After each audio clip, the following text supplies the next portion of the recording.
지난주에는 눈이 왜 이렇게 많이 왔는지. 그냥 눈 온 것도 좋은데 날씨까지 추워가지고 정말 힘들었습니다. 눈 치우는 것보다도 집에 물이 얼었어요. 물이 안 나와요. 그래가지고 물 데워서 쓰고 막 그렇게 했어요. 여러분들도 이렇게 교회에 나오시는 모습을 뵈니까 그 눈이 많이 내렸음에도 불구하고 어디 다치신 데 없고 어디 안 나가셨었던 것 같아요. 미끄러우니까 안 나가시는 게 최선일 것 같아요. 아무튼 이렇게 그렇게 막 눈발 날리고 추웠던 날씨가 오늘 우리 예배 딱 드린다고 하니까 날도 풀렸고 그리고 길도 많이 녹았고 다 치워놨지만 녹았고 교회 나오기에 불편함이 없는 날씨를 주신 하나님께 감사와 영광의 찬송을 올려드립니다. 여러분 어렸을 때도 많이 들어보셨을 만한 이름입니다. 톨스토이, 러시아이죠. 유명한 작가 톨스토이 톨스토이가 쓴 글 가운데 세계의 물음이라고 하는 그러한 글이 있습니다. 이 세계의 글이라고 하는 건 이 톨스토이의 인생론이기도 하고요.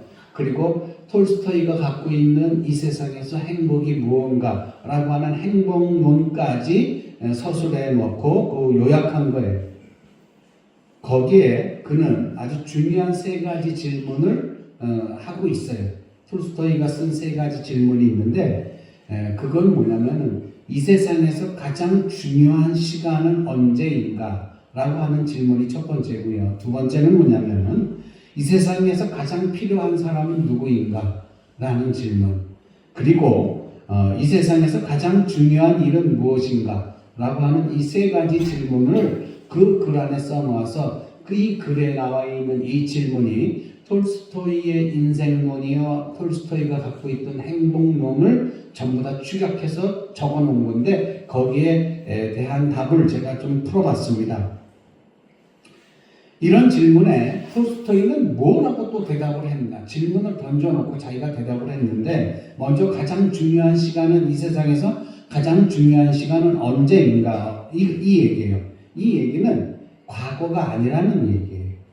그리고 불확실한 미래도 아니에요. 우리가 미래를 어떻게 알 수가 있겠습니까? 불확실한 그 미래도 아니고 톨스토이가 얘기하는 가장 중요한 시간은 언제냐면 지금 바로 현재라고 얘기하고 있습니다. 현재. 또한 가장 필요한 사람은 누구인가? 두 번째 질문에서 그렇게 얘기했는데 두 번째 필요한 사람은 옛날에 내가 알고 있었던 사람이 가장 나에게 필요한 사람이다. 그건 아니고요. 앞으로 내가 만날 사람이 중요하다? 아니에요. 앞으로 내가 누구를 만날지도 모르잖아요. 그 누구를 만날지도 모르는 사람이 중요하다. 그게 아니고 톨스토이가 얘기하는 가장 이 세상에서 가장 중요한 사람은 누구인가? 현재 내가 만나고 있는 사람이라는 거예요. 지금 내가 만나고 있는 사람. 지금 내가 만나고 있는 사람. 내일같이 내가 만나고 있는 바로 그 사람이 나에게 있어서 가장 중요한 사람이에요. 그리고 필요한 사람이라는 거죠. 어디서 무슨 귀인이 나타나기를 바라는 것도 아니에요. 지금 내 옆에 있는 사람이 가장 필요한 사람이에요. 지금 여러분 앞에, 뒤에, 옆에 있는 그 성부가 여러분에게 있어서 가장 귀한 사람이고요. 지금 제 앞에 있는 여러분이 가장 귀한 사람이고요. 여러분 앞에 있는 이 강 목사가 여러분에게 있어서 가장 귀한 사람이라는 겁니다. 그래서 언제나 중요한 거는 현재. 그런 거로 우리는 지금 우리가 살고 있는 이 지금의 현재적 상황을 소중히 알고 그리고 소중히 여길 줄 알아야 된다라고 톨스토이는 얘기하고 있어요. 현재 해야 될 일을 내일로 미룬다거나 현재를 과거 아름다운 추억. 맞아. 내가 지금 이 현 시점에서 그때 그게 좋았어. 이것을 다시 불러오는 그런 것이 중요한 게 아니라는 거죠.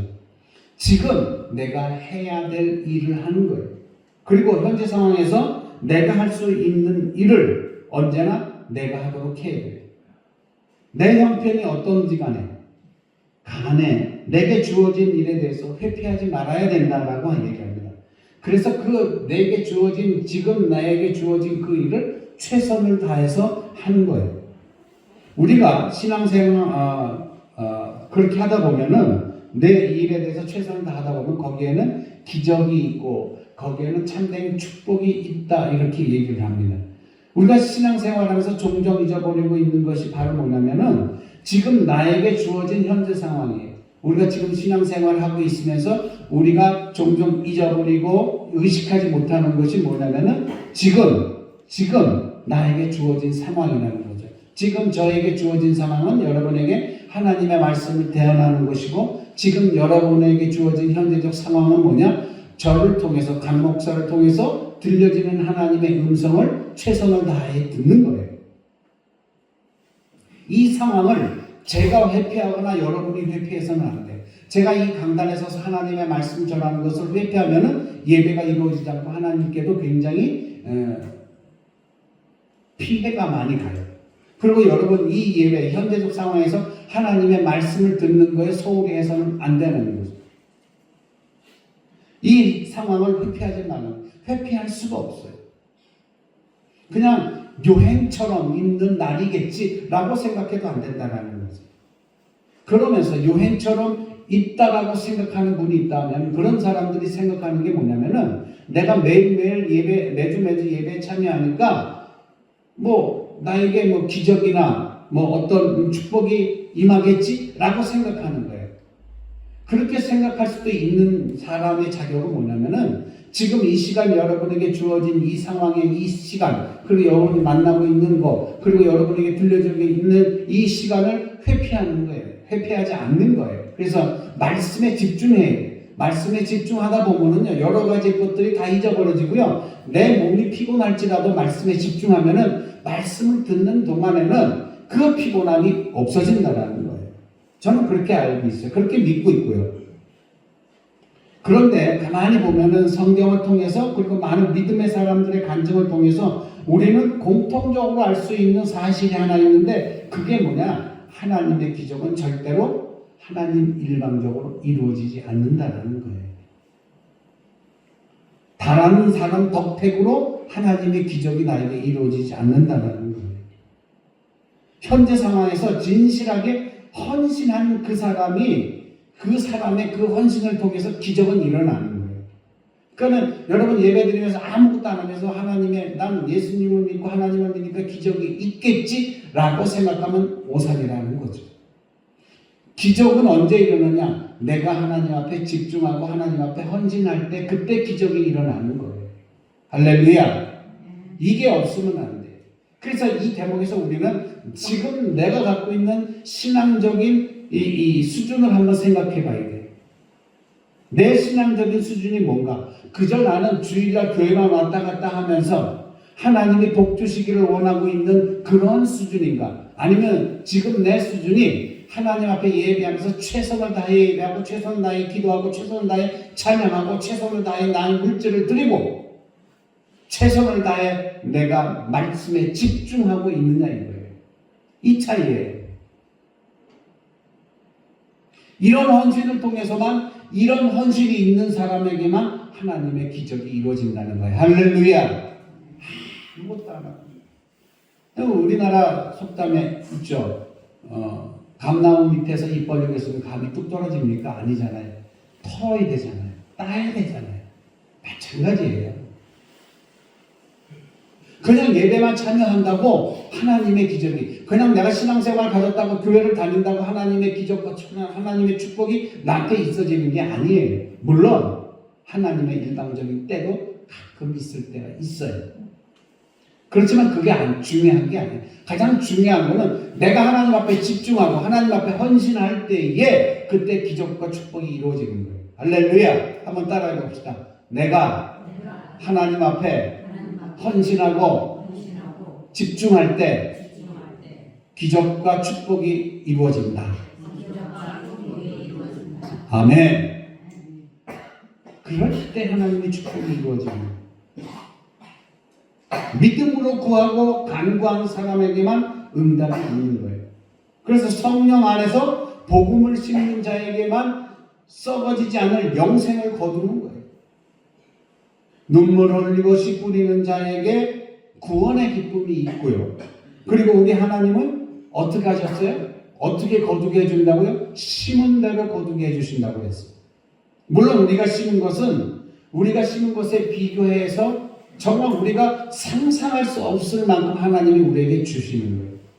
내가 헌신한 것 요만큼을 헌신했어도 하나님께서 나에게 주시는 것은 내가 비록 자그마한 헌신을 했지만 하나님이 나에게 주시는 축복은 상상할 수도 없는 거예요. 이러한 기쁨의 비밀이 있는데 여러분은 그냥 외면하시겠습니까? 아니잖아요. 내가 헌신할 때에 그때 기적과 축복이 이루어지는 거예요.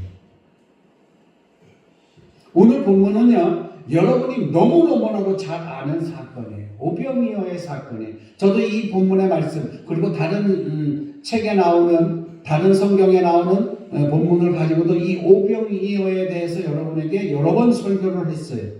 그냥 이 오병이어에 나오는 이 내용을 보면 그냥 평범한 보리떡 5개와 물고기 2마리를 가지고 몇 명을 먹였어요? 5,000명 이상의 인원을 먹이고 몇 강줄기가 남았어요? 네, 12강줄이요. 12강줄이가 남은 거예요. 이 설교를 저뿐만 아니라 다른 목사님을 통해서도 여러분은 수없이 들으셨고, 여러분이 읽는 책마다 여러분이 알고 있는 지식을 갖고 있어도 이 오병이어의 사건은 여러분에게 있어서, 특히 믿는 사람들에게 있어서는 너무나도 많이 알려지고 들려졌던 말씀과 본문이에요. 그래서 우리 이 본문을 읽을 때 저는 무슨 기대를 했느냐면은, 특히 저는요, 15절의 제자들이 예수님을 향해서 많은 사람들이 어떻게 해야 되겠다라고 하는 것을 제시해요. 뭐라고 얘기하느냐면은, 여기 모이는 사람들이 너무너무 많으니까, 너무너무 많아서 여기 있는 사람들이 마을에 내려가서 먹을 것을 사서 먹게 합시다 라고 이 이야기를 제자들이 예수님께 해요. 그것도 맞는 얘기예요. 틀린 얘기 아니에요. 근데 16절입니다. 16절 한번 우리 다 같이 보실까요? 16절에. 자, 다 같이 한번 읽어봅시다. 16절 다 같이. 시작. 다시 큰 소리로 한번. 시작.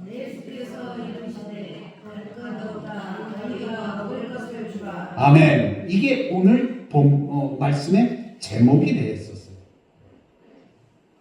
그래서 이 말씀을 보면서 저는 어떤 소망을 가졌느냐면은, 이 기적이 그냥 뭐예요? 너희가 먹을 것을 주라고 했잖아요. 응? 갈 것 없다. 많은 사람들한테 어디 가라 이렇게 할 필요가 없다. 너희가 주라. 누구한테 주라고 했어요? 12제자에게 주라. 이렇게 얘기했어요. 그런데 이 이야기 이전에 15절 이전에 읽으면은 제자들이 뭐라고 얘기하냐면, 우리에게 지금 있는 거는 보리떡 5개와 물고기 2마리밖에 없다고 했어요. 그래서 예수님께서 너희가 가지고 있는 것을 너희가 주라 이렇게 얘기한 거예요. 그래서 이런 축복이 우리에게 있길 바래요. 주님, 우리가 선교할 수 있게 해주세요. 주님, 우리가 어려운 이웃을 돕게 해주세요. 우리에게 축복을 많이 주세요. 우리에게 재정적인 능력도 많이 채워주세요. 그럼 우리가 돕겠습니다. 이게 아니라 예수님이 이 말씀을 오늘 우리에게 하신 거예요. 지금 상황에서 우리가 갖고 있는 것으로 주라, 이 얘기예요. 할렐루야. 우리가 선교한다 그러면 모두가 뭐라고 해요? 그 조그만 교회에서 재정이나 돼? 그 조그만 교회에서 어떻게 선교를 해? 이렇게 얘기하겠죠. 그런데 분명히 주님께서는 그렇게 말씀하셨어요. 너희가 먹을 것을 주라 라고 얘기했어요. 그 전에 내가 말씀 읽어드렸잖아요. 제자들이 뭐라고 얘기했냐면, 우리들이 갖고 있는 것은 보리떡 5개와 물고기 2마리, 너희가 먹을 것을 주라 이렇게 얘기하신 거예요. 이런 기적이 우리 교회에도 일어나기를 소망합니다. 우리가 가진 것으로 우리가 줄 수 있는 그러한 교회가 되는 소망을 갖습니다. 그리고 우리 가정도 우리가 정말 너무너무 힘들어요. 너무너무 힘들어요.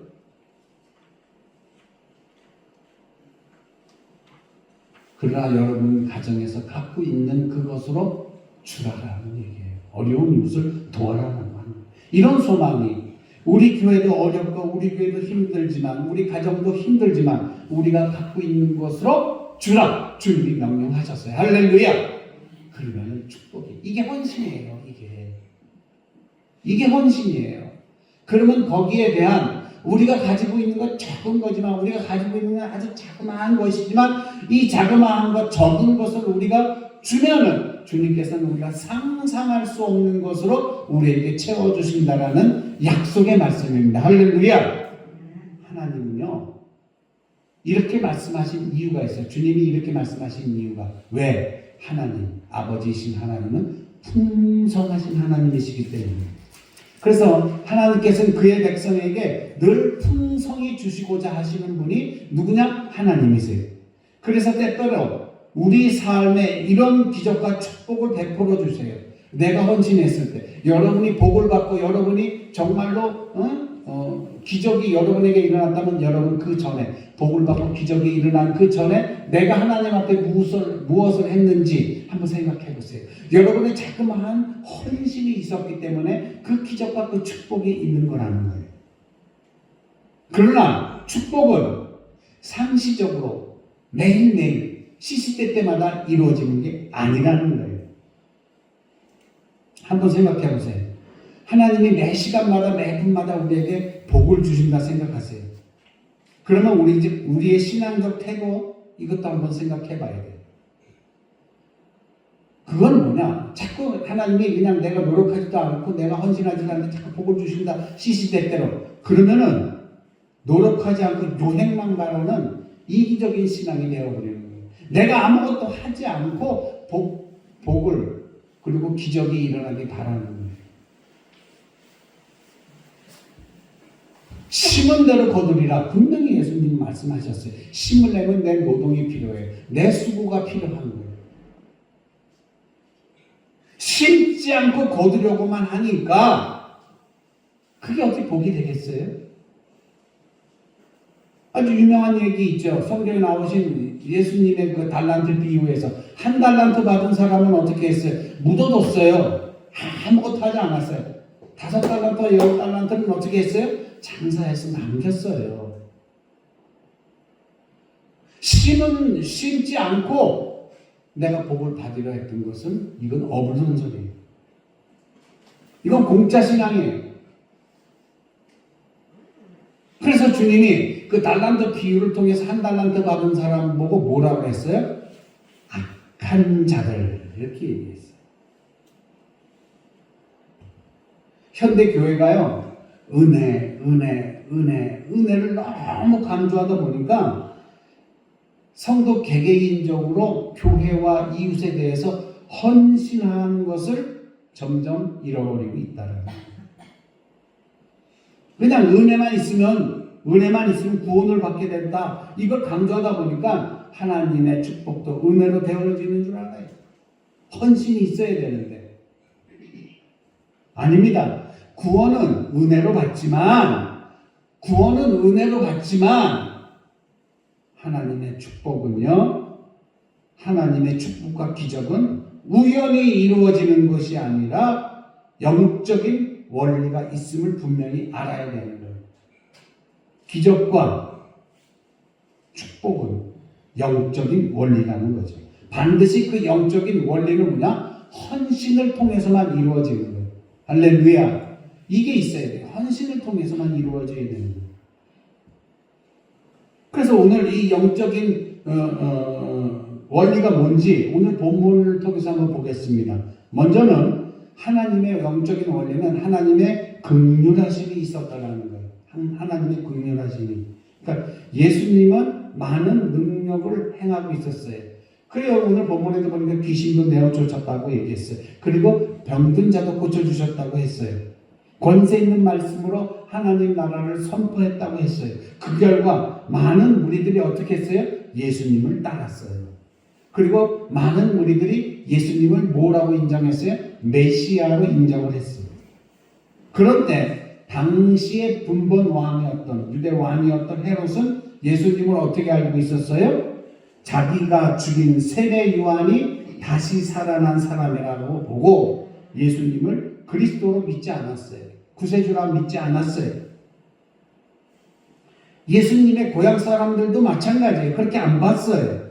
그렇게 놀라운 능력을 예수님께서 행했음에도 불구하고 인정하지 않았어요.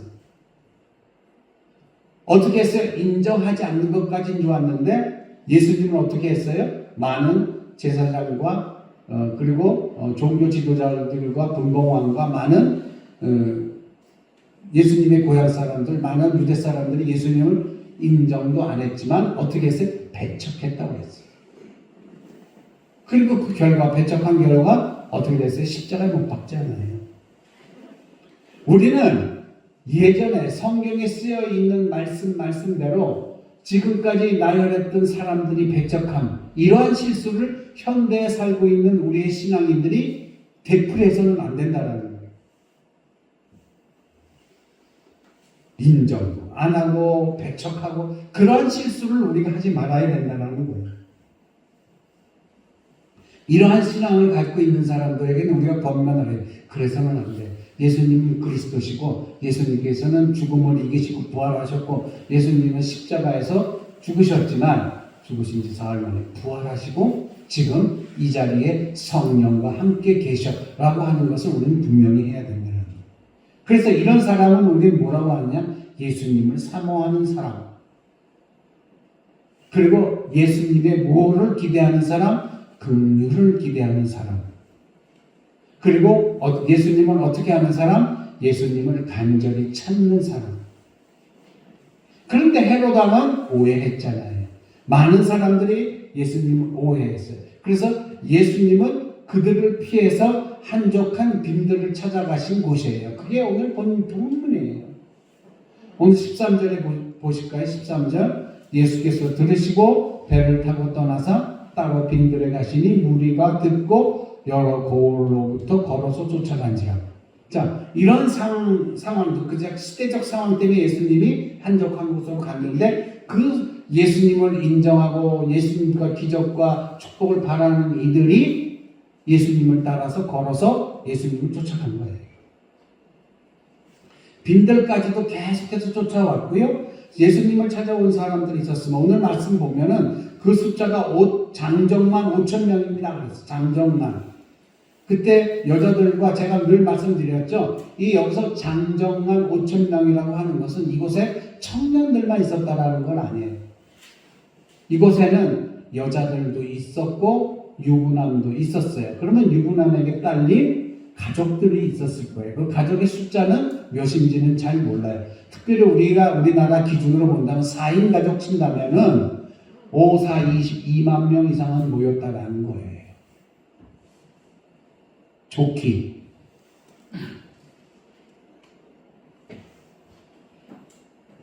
그러면 그때 모인 사람들은 대체 어떤 사람들인가?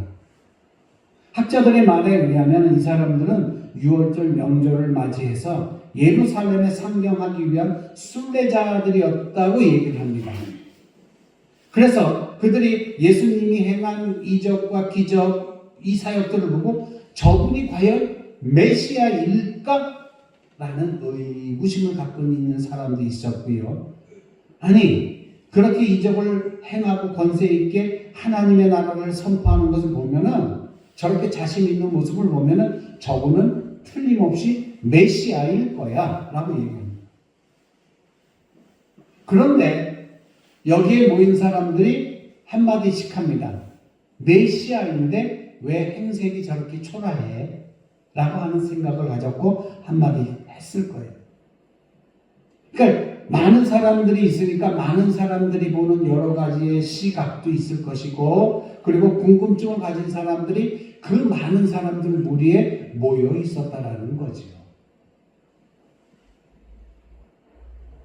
특별히 오늘 말씀을 보니까 무리가 예수님의 소문을 듣고 여러 고을로부터 걸어서 쫓아갔다고 이야기하고 기록해 놓았습니다.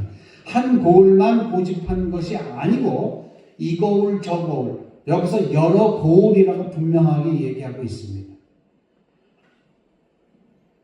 그래서 예수님이 오신 그 경로를 따지러 보면 한 고을만 들어왔던 것이 아니라 이 마을, 이 고을, 저 마을, 이 마을, 저 마을 다 들려서 왔기 때문에 그 마을 들릴 때마다 말씀을 들려주셨고 그곳에서 이적을 행할 때도 있었고 기적을 행할 때도 있었고 축복을 행할 때도 있었어요. 그렇기 때문에 그런 많은 사람들이 있었던 거예요.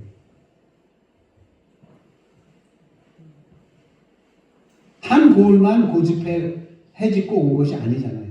이 마을 저 마을 통과하면서 지치고 피곤했을 법도 하신데 포기하지 않고 그것도 걸어서 그 포기하지 않은 예수님의 끈기를 따라서 그 많은 사람, 여러 고을에 있는 사람들이 자신도 힘들고 정말 에이 뭐 어디까지 가시는 거야? 중도 포기하지 않고 끝까지 따라간 사람들이에요.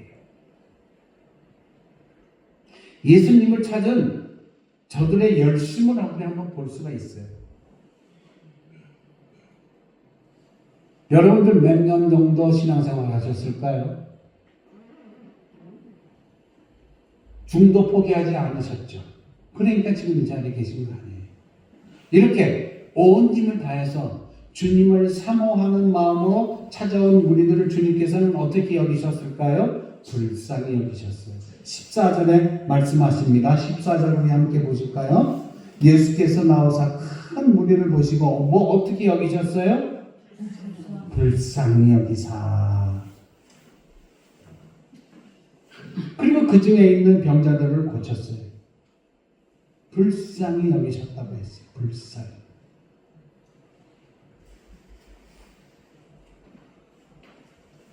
하나님의 기적은 하나님으로부터 불쌍히 여김을 받은 때부터예요. 하나님의 축복은 하나님이 불쌍히 여긴 데서부터 출발하는 거예요. 베데스다 연못가의 수많은 병자들 가운데에 38년 된 병자를 찾았어요. 그리고 그를 일으켜 주었어요. 그를 불쌍히 여기셨기 때문이에요.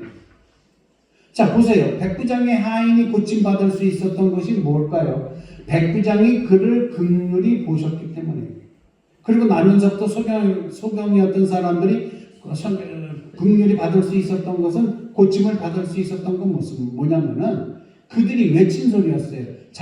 그 소경들이 주님 앞에 외치잖아요. 다윗의 자손이요, 우리를 불쌍히 여기소서. 이렇게 고백을 합니다. 그리고 예수님께서는 그들의 간구를 들으시고 그들의 안 못 보는 병을 다 고쳐주셨어요. 하나님께서는요, 여러분, 하나님 그냥 쉽게 생각하지 마세요. 하나님은요, 하나님 자녀를 정말로 축복하시고 사랑하십니다. 할렐루야. 우리가 그 자녀들이에요. 우리가 아무리 많은 세월의 신앙생활을 했다 할지라도 내가 하나님의 자녀라는 사실을 인식하지 못하면은 참 불행한 일이에요. 누구에게든지 베풀어 주시는 하나님이시지만 그러나 특정해서 아무한테나 다 베푸는 게 아니에요. 하나님은 어떻게 베풀었을까요? 하나님으로부터 긍휼히 여김을 받은 사람들, 불쌍히 여김을 받은 사람들이 기적과 축복이 따랐음을 믿으시길 주의 이름으로 간절히 축복합니다. 오늘 내가 무조건 하나님의 축복을 바라기 전에, 내가 오늘 나와서 예배 드리니까 내가 오늘 축복을 받기 전에 먼저 나는 과연 하나님으로부터 긍휼히 여김을 받았는가, 불쌍히 여김을 받았는가 한번 생각해 보시길 바랍니다. 그래서 그렇게 여김을 받기 위해서는 여러분이 어떻게 해야 되느냐? 하나님을 사랑해야 돼요. 하나님을 사모해야 돼요. 그것을 여러분 삶 속에서 한 번씩 실천해 보시길 바랍니다. 하나님의 기적과 축복은 그렇게 하나님의 사랑을 받은 사람에게 오는 거예요. 그리고 그 다음에 하나님의 기적은 언제 일어났어요? 현재의 나의 것을 통해서 일어났어요. 빈들까지 찾아온 수많은 무리들이 있었잖아요. 그들을 보면서 제자들이 걱정을 하게 됐어요. 뭐라고 걱정했냐? 먹을 것이 없어. 여기는 빈들이야. 광야예요. 그리고 때는 어느 때냐? 저녁이에요. 저녁을 먹여야 하는데 어디 가서 음식을 차릴 것도 없고 음식을 차릴 만한 재료도 없고 그 광야에서 어디 사 먹을 만한 그러한 식당도 없었다는 거예요. 그래서 걱정했어요.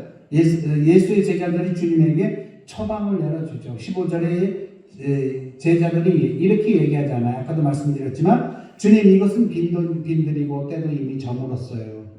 그래서 여기 있는 사람들을 마을로 보내가지고 스스로 나가서 먹는 것을 해결하도록 해주세요 라고 했더니 예수님이 16절에서 다른 말씀을 하죠.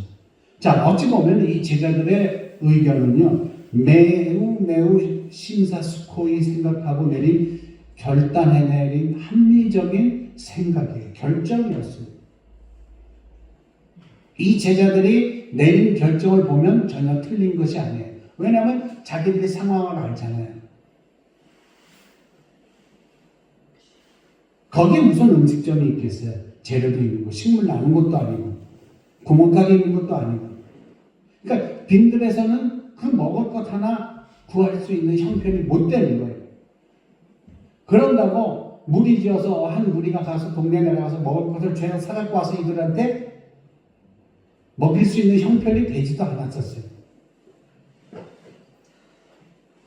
왔다 갔다 하는데 시간도 많이 걸리고요. 꼭 가져온다 하더라도 몇 사람만 먹을 수 있는 것 갖고 오지, 장정만 5,000명, 거의 그냥 한 2만여 명이 앉아있는데 그 먹을 다 먹였겠어요? 아니죠.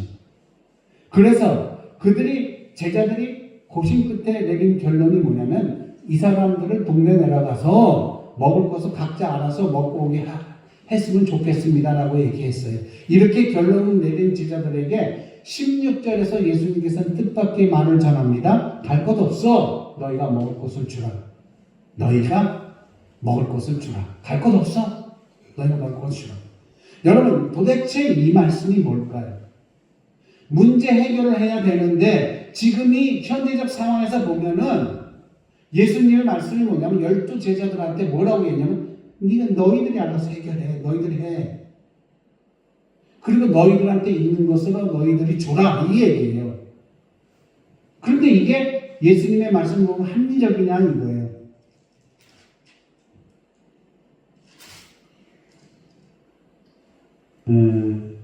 17절에 예수님이 16절에서 갈 곳 없다 너희가 먹을 것을 주라 그랬는데 17절에 제자들이 뭐라고 그래요?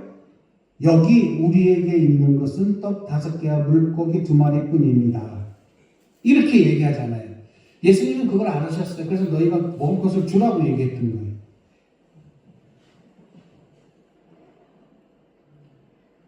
여러분, 문제 해결을 위해서는 다른 것을 생각하지 말아야 돼요. 특히 그리스도인들은 나에게 닥친 상황, 우리 교회가 닥친 상황에서 우리가 무엇을 생각해야 되냐면 현재 내가 갖고 있는 것에서 생각을 해야 돼요. 그리고 헌신해야 된다는 거죠. 여러분, 내 의견이 합리적이냐 비합리적이냐 이게 중요한 게 아니에요. 내 의견이 타당성이 있느냐 없느냐가 중요한 게 아니에요. 내가 지금 할 수 있냐 없냐가 중요한 것이 아니에요. 그럼 주님이 원하는 게 뭐예요? 주님이 원하시고 있는 건 뭐냐면은 믿음의 요구예요. 내 믿음의 요구를 하고 있는 거예요.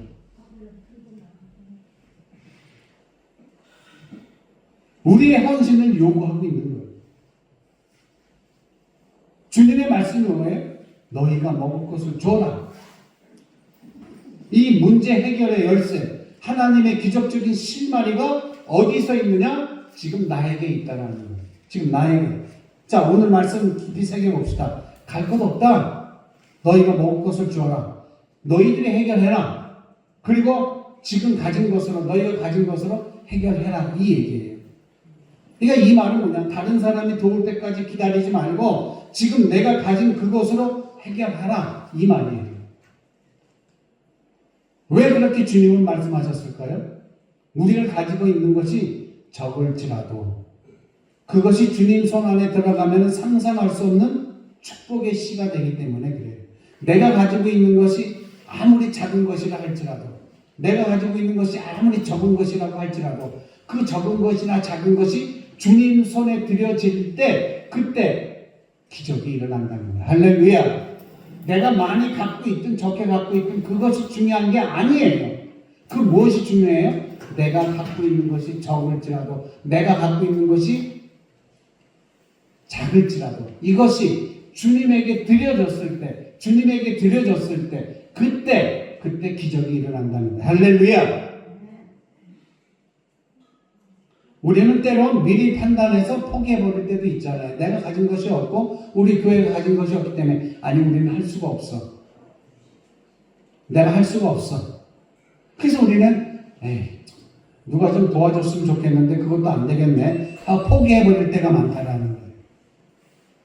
그래서 포기하다 보면 우리는 가끔 어떤 행동들을 해요? 기도도 안 해요. 포기하면 기도도 안 해요.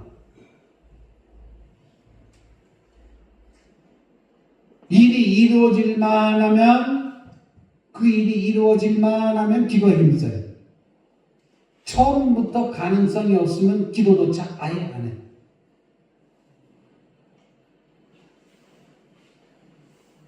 여러분, 이 시간 우리가 기억해야 될 것이 뭐냐면요, 일이 이루어지고 안 이루어지고 그것은 하나님이 결정하신 일이에요.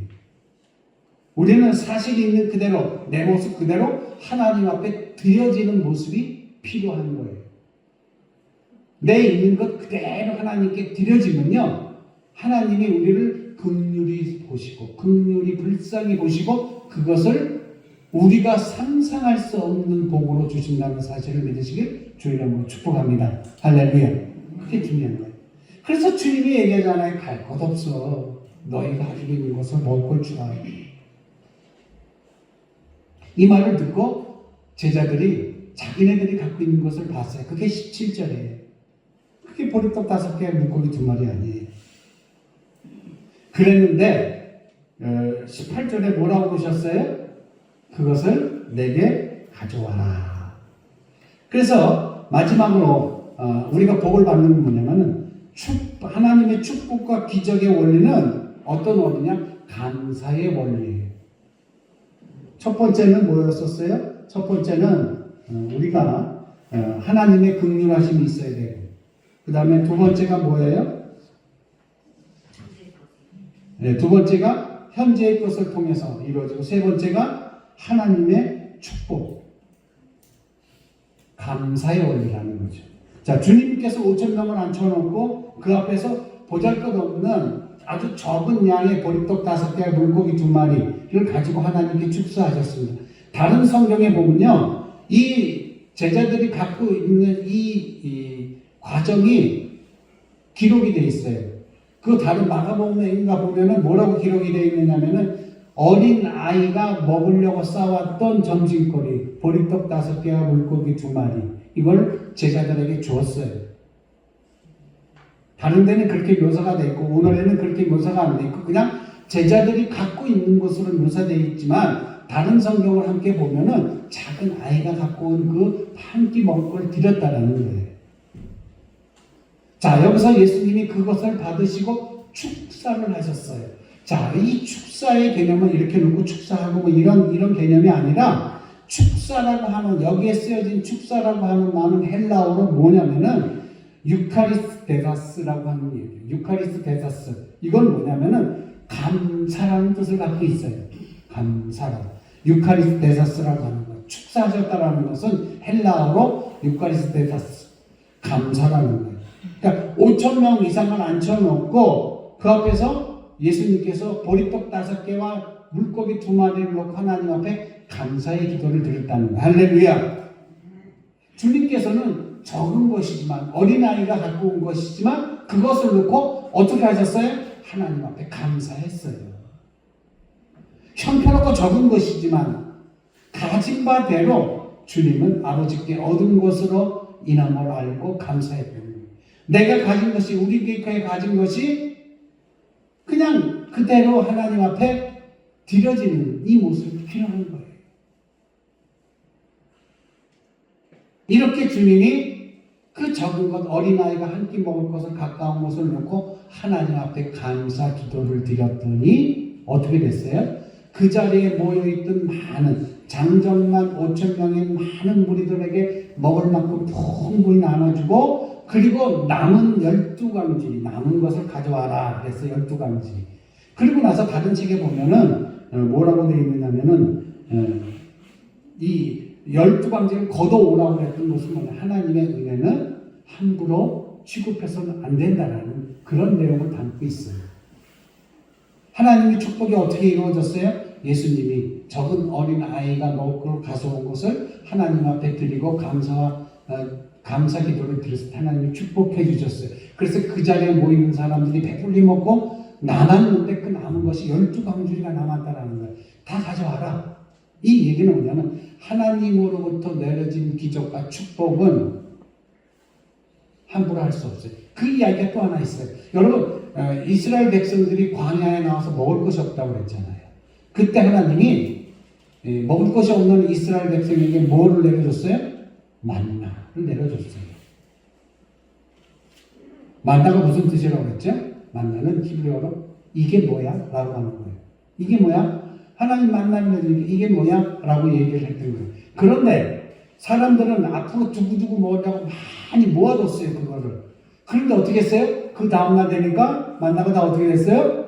싸웠어요. 그러니까 하나님의 은혜는 함부로 해서는 안 된다라는 거예요. 분명히 구약에서도 말씀하고 신약에서도 말씀했어요.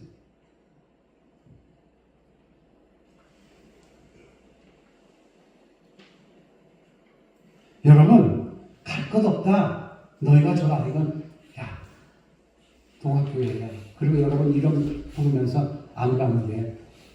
애쓸 필요 없어. 그냥 너희가 가진 것으로 해. 너희가 가진 것으로 해. 그러면은 그 이후의 것은 나한테 맡겨. 하나님이 이렇게 말씀하시는 거예요.